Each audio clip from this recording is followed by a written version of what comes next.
जय श्री कृष्णा। आज की इस वीडियो में आषाढ़ महीने की पिपल पूजन की सुंदर कथा लेकर आए हैं। बहुत पहले की बात है, किसी नगर में एक सेठ और सेठानी रहते थे। सेठानी पीपल सींचती और दिया जलाती थी। यह सेठानी के रोज का नियम था। सेठानी धार्मिक प्रवृत्ति की थी। सेठ और सेठानी को संतान न होने का दुख था। इसी कारण से पूरा गांव उनको ताने दिया करता था। सेठानी ने एक तरकीब सोची। उन्होंने एक दाई को बुलवाया और उसे नौलखा हार का लालच दे दिया। सेठानी ने दाई से कहा, आज से 9 महीने बाद जिस किसी के भी संतान पैदा हो, उसे एक बार मेरे घर लाकर रुला देना और गांव में सबसे कह देना कि सेठानी के घर संतान हुई है। फिर सेठानी सेठ जी से जाकर कहती है कि वह पेट से है। 9वें महीने में किसी के घर से बच्चा लाकर सेठानी के घर लाकर रुला दिया और सबसे कह दिया कि सेठ जी के यहाँ एक सुंदर बालक ने जन्म लिया है। बच्चे के 1.25 महीने पूरे होने पर जलवा पूजन का कार्यक्रम रखा।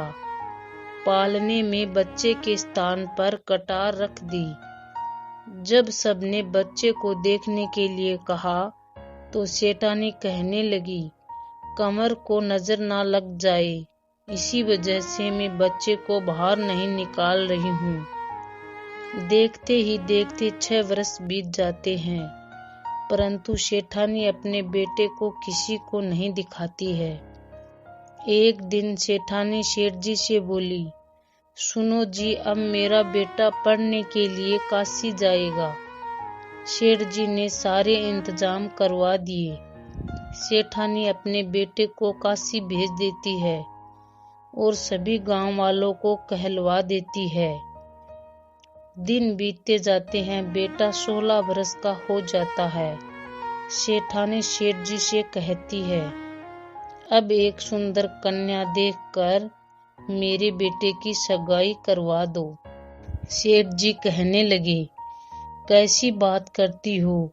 जिस बेटे को मैंने नहीं देखा, उस बेटे की सगाई कैसे होगी? सेठानी बोली, मेरा बेटा आ जाएगा, आप उसके लिए कन्या की तलाश करो। सेठ जी बहू की तलाश में निकल गई। चलते चलते एक गांव में पहुंचे। वहां कुछ लड़कियां खेल रही थी। शाम होने पर सभी अपने अपने घर जाने लगी।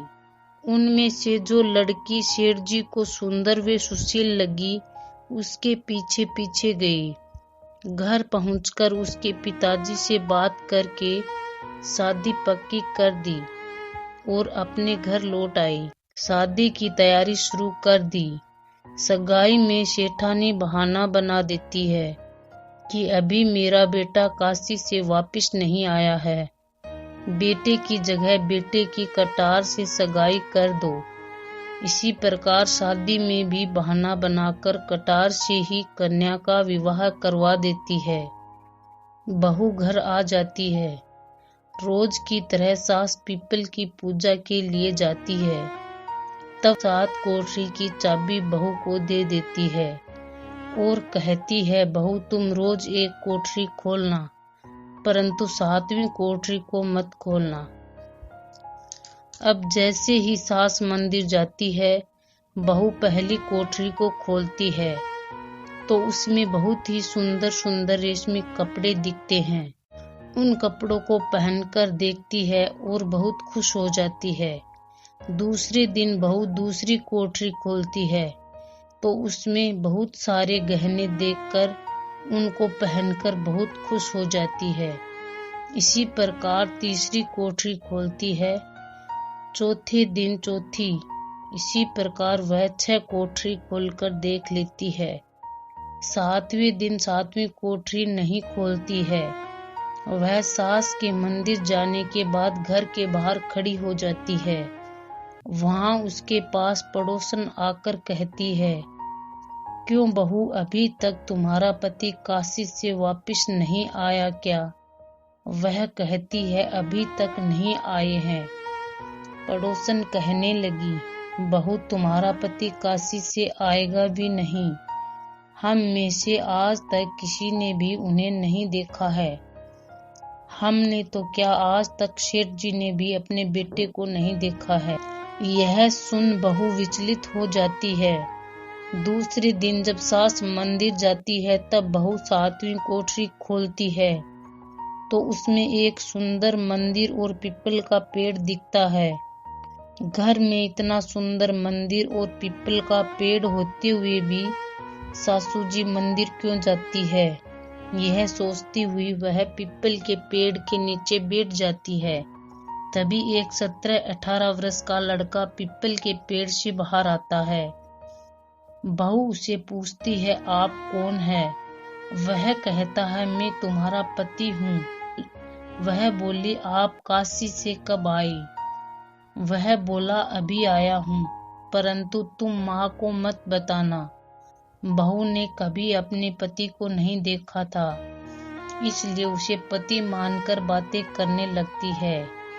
अब वह रोज कोठरी में जाकर उसे बातें करने लगी। कुछ दिनों बाद वह पेट से हो जाती है। यह देख सेठ जी सेठानी पर चिल्लाने लगी कि तुम्हारे कारण मेरा तो बुढ़ापा ही बिगड़ गया। सास ने बहू से पूछा, बहू यह किसका बच्चा है? बहू बोली, यह आपके बेटे का है। वे काशी से आ गए हैं, 7वीं कोठरी में छुपे हैं। उन्होंने मुझे आपको बताने के लिए मना किया था। सास ने कहा, तुम अपने पति से कहना कि वह तुम्हारी गोद भराई के दिन तुम्हारे पास आकर बैठ जाए। बहू कहती है, ठीक है। दूसरे दिन जाकर पति से कहती है तो वह कहता है, माँ से कह देना कि मैं आ जाऊंगा। 7वें महीने में बहू की गोद भराई की रस्म रखी जाती है। गांव के लोग आ जाते हैं, बहू को गोद भरने के लिए बिठा देते हैं। तभी 17-18 वर्ष का सुंदर युवक बहू के पास आकर बैठ जाता है। सभी उसको देखकर चौंक जाते हैं। फिर कहते हैं, इतना सुंदर है, इसलिए ही सेठानी ने इसे छुपा कर रखा था। गोद भराई के बाद जब सभी लोग चले जाते हैं तो वह उठकर जाने लगता है। तब सास और बहू उसका हाथ पकड़ लेती है। दोनों कहती है, हम तुम्हें नहीं जाने देंगे।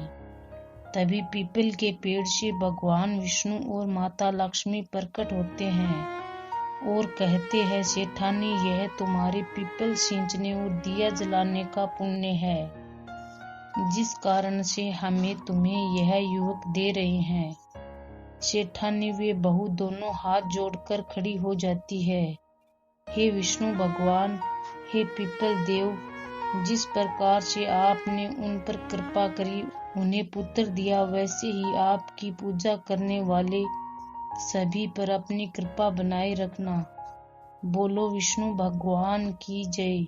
वीडियो पसंद आई हो तो वीडियो को ज्यादा से ज्यादा शेयर करें और इस चैनल पर पहली बार आए हैं तो चैनल को सब्सक्राइब जरूर करें ताकि इसी प्रकार की कथा और कहानी आपको मिलती रहे।